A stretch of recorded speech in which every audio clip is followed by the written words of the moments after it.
अस्सलाम वालेकुम, मैं हूं अवैध शहाब और एजुटेनमेंट टाइम में मैं आपको फिर से एक बार खुशामदीद कह रहा हूँ। गाइज, एक ना बादशाह के पास फरियादी पहुंचा। फरियादी ने कहा कि मैंने अपनी दुकान पे कुछ सामान एक बंदे को उधार पर लिया था।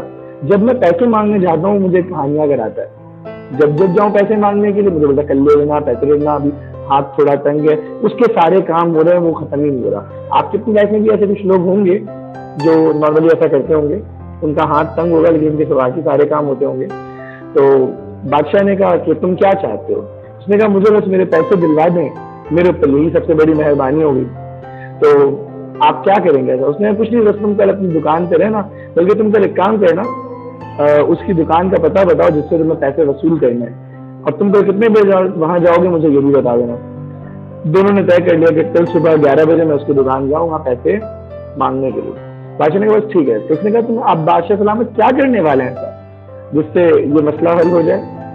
तो बादशाह सलामत ने कहा परेशान नहीं हो, तुम जाओ, कल की कहानी कल तुम्हें पता चलेगी। तो अपने वक्त के मुताबिक वो बंदा अपने पैसे का तकादा करने के लिए पहुंचा वहां पे।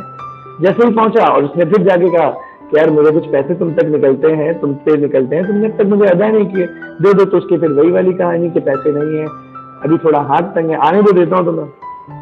इस दौरान बादशाह की सवारी वहां से गुजरी तेजी से। तो एक बुलंद आवाज में जिस तरह नारा लगाया जाता था पहले कि बादशाह सलामत की सवारी गुजर रही है, वही वाला मामला हुआ और बादशाह सलामत गुजरने लगे। बादशाह सलामत ने उसको देखा और अपनी सवारी को रोक दिया, और रोकने के बाद उसकी तरफ इशारा किया, पूछा कैसे हो, सब खैर आफियत तो है? कोई मसला हो तो बताना मुझे, बाकी मामला ठीक चल रहे हैं। बादशाह का ये कहना था और बादशाह को उसने जवाब दिया कि हाँ तमाम मामला सही है। बादशाह सलामत जा पड़े।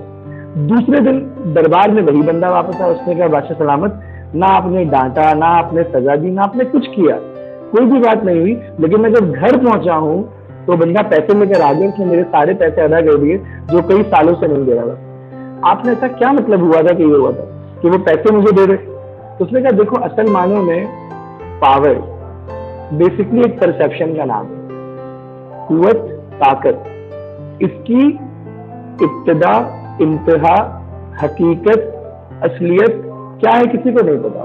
पावर सिर्फ एक सोच का नाम है, एक परसेप्शन का नाम है, एक गुमान का नाम है। अगर कोई आपको पावरफुल कंसीडर करता है, अगर कोई आपको पावरफुल परसीव करता है, अगर कोई गुमान करता है कि आप पावरफुल हैं, तो आप हो या ना हो आप पावरफुल हैं।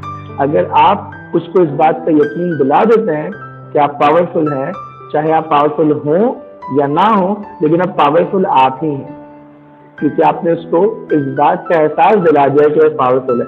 Power is not more than anything a perception. पिछली वीडियो में मैंने आपसे बात की थी कॉन्फ्लिक्ट्स के बारे में कि कॉन्फ्लिक्ट एक ऐसी चीज है जो हर जगह नजर आएगी। जो इकोनॉमी, जो सोसाइटी, जो मुआशरा जिंदा होता है वहां कॉन्फ्लिक्ट्स होते हैं। कॉन्फ्लिक्ट को जीतने के लिए जो है आपको पावर की जरूरत होती है। जो पावरफुल होता है कॉन्फ्लिक्ट वही जीतता है। अपनी कुछ वीडियो पहले मैंने आपको एक वीडियो में बताया था कि पावरफुल की जो नॉलेज होती है सोसाइटी पे, वही नॉलेज का राज होता है। उसी नॉलेज के मुताबिक पूरी दुनिया अपनी एम, अपनी अंडरस्टैंडिंग, अपने ऑब्जेक्टिव सेट करती है। तो कुछ वीडियो में मैंने वो बात की। और पावर कैसे आती है, परसेप्शन कैसे क्रिएट किया जाता है, तो परसेप्शन क्रिएट करने के लिए आपने करनी है पॉलिटिक्स। पॉलिटिक्स कैसे करते हैं अगली वीडियो में बताऊंगा। तब तक के लिए मुझे इजाजत दीजिए। फी अमानिल्लाह।